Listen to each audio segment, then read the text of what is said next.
Kemudian supaya majelis ini bertambah berkah, bertambah banyak turunnya rahmat, ya ikhwan, saya mengambil cara sebagaimana saya menyambut tamu di Mekah. Jadi perlu diketahui dulu tamu banyak datang ke Mekah. Bisa sehari itu antara 100 sampai 200-an tiap hari ya ikhwan. Jadi tamu pada datang karena memang mereka banyak yang sedang melaksanakan ibadah umroh. Ini sedikit kita berbagi cerita. Nah biasanya saya terima tamu begitu saja, terima tamu, ngobrol, bincang, bertukar informasi sebulan, 2 bulan. Nah tiba-tiba ada seorang santri di Abu Yasaid Muhammad Al-Maliki, santri yang tidak perlu saya sebutkan namanya. Dia bermimpi bertemu Rasulullah SAW. Singkat mimpinya, hanya minta disampaikan ke saya supaya baca kitab yang berisikan hadis Nabi untuk tamu-tamunya. Itu aja pesannya ya. Nah, akhirnya itu disampaikan ke saya. Dia nggak menyampaikan langsung, menyampaikan ke mantu saya Habib Hanif Al-Attas. Waktu itu Habib Hanif sedang ada di Mekah. Habib Hanif sampaikan ke saya, Habib, Abah ini ada begini-begini. Saya anggap itu teguran buat saya, saudara. Artinya kenapa sih nggak memanfaatkan tamu begitu banyak untuk baca 1 ayat, 2 ayat, 1 hadis, 2 hadis, untuk bisa menambah barakah. Bisa ilmu buat saya yang menyampaikan, bisa ilmu juga buat yang mendengarkan, saudara. Nah akhirnya dari situ ya ikhwan, ya kita amalkan. Karena ini saya anggap teguran, nggak boleh kita kita langgar, saya laksanakan. Nah begitu kita laksanakan, itu tamu makin hari makin banyak. Yang tadinya cuma 50, 60, sehari itu bisa 200 orang. Padahal di Mekah nggak boleh kita bikin pengajian ya.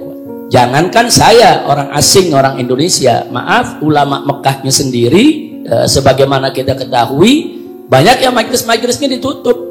Nggak boleh mereka bikin majlis-majlis di rumah ya. Dan majlis di sana kan harus izin negara. Itu yang nggak boleh kita lupa. Nah jadi pada saat banyak ulama-ulama di Mekah yang majelisnya ditutup, mereka nggak berani terima tamu, saudara. Bahkan tamu-tamu yang biasanya ziarah ke guru fulan, semua nggak berani terima tamu. Justru saya tamunya setiap hari nggak berhenti. Nah akhirnya itu saya manfaatkan. Apa hasil dari itu semua? Itu sehari bisa 200 orang ya ikhwan yang hadir di pengajian. Dan saya nggak ada yang larang. Saya pernah dipanggil, diperiksa oleh Badan Intelijen Saudi. Saya dipanggil, diperiksa, ditanya, Habib, ya Syekh, mereka manggilnya Syekh. Ini Anda nih tamunya terlalu banyak. Tiap hari nih kami hitung, kan mereka punya intelijen ya. Ini bisa hampir 200 orang. Ini bagaimana ceritanya? Di kita punya negeri nggak boleh nih bawa tamu sebanyak ini, apalagi Anda orang asing. Saya jawab, saya di Indonesia guru, saya dai, saya banyak punya sahabat, banyak punya murid, banyak punya kenalan. Nah mereka rindu kalau mereka datang umroh, ya mereka mau ketemu. Mana bisa saya larang? Saya bilang, ini pun saya sudah batasi. Setiap rombongan telepon, Habib ini jamaah kita mau ini, oh jangan banyak-banyak, cukup bawa 5 orang aja. Nah, sebab travel dari Indonesia ada 200-300an travel. Nah kalau satu travel bawa 200 orang, jadi tempat ziarah rumah kita.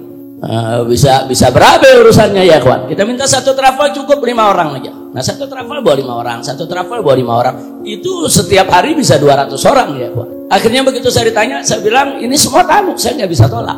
Nah akhirnya dia sampaikan, ya tapi di kita punya negeri nggak boleh. Jangankan Anda orang asing, guru-guru di sini pun semua harus ada izin resmi dari negara untuk buka pengajian. Yang nggak ada izin nggak boleh. Saya bilang jadi bagaimana ini maunya ya, ini mesti di stop. Anda nggak boleh lanjutkan begini, kalau enggak ya kita perkarakan.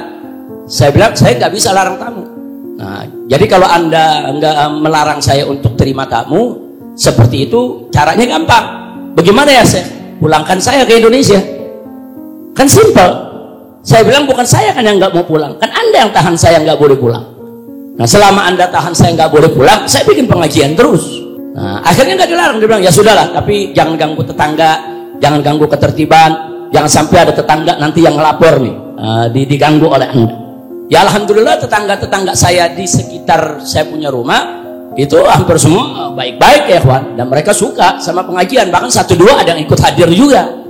Nah jadi artinya ini semua fadlum minallah, Ini semua adalah karunia Allah. Tapi nggak terlepas dari mimpi yang saya ceritakan tadi ya, Wak. Nah, akhirnya saya tetap bisa buka pengajian sampai 3,5 tahun ya, Wak. Sampai saya pulang ke Indonesia. Alhamdulillah. Nah, belajar dari situ. Sebelum kita ngobrol, sebelum tamu-tamu memperkenalkan diri dengan rombongannya, sebelum Anda menyampaikan hajatnya, apa yang ingin disampaikan, mungkin ada informasi yang bagus buat saya maupun buat seluruh jamaah di sini, atau ada sesuatu yang ingin ditanyakan atau bagaimana ya, ikhwan, silakan sampaikan aja ya, ikhwan. Silakan nanti Anda bisa sampaikan. Tapi sebelumnya kita akan bacakan dulu. Kita mulai. Ini hari pertama kita mulai dengan kitab Riyadhus Shalihin, yaitu karangan daripada Al-Imam An-Nawawi. Hari ini saya baca di pasal pertama mungkin hanya satu hadis. Besok ada tamu yang berikutnya, pasal yang berikutnya. Jadi nggak apa-apa. Jadi beda-beda tamu tuh ya, kawan, beda-beda orang. Yang penting semuanya bisa dengar hadis Nabi kita Muhammad Sallallahu Alaihi Wasallam. Mudah-mudahan dengan kita mendengar ayat Al-Quranul Karim dan kita dengan mendengar hadis Nabi kita Muhammad Sallallahu Alaihi Wasallam, bukan sekedar kita mendapatkan pahala, tapi insya Allah dengan itu semua saudara bisa menyebabkan turunnya rahmat dan memberikan pencerahan di hati kita, di pikiran kita. Insya Allah bisa mendatangkan keberkahan. Amin ya Rabbal Alamin.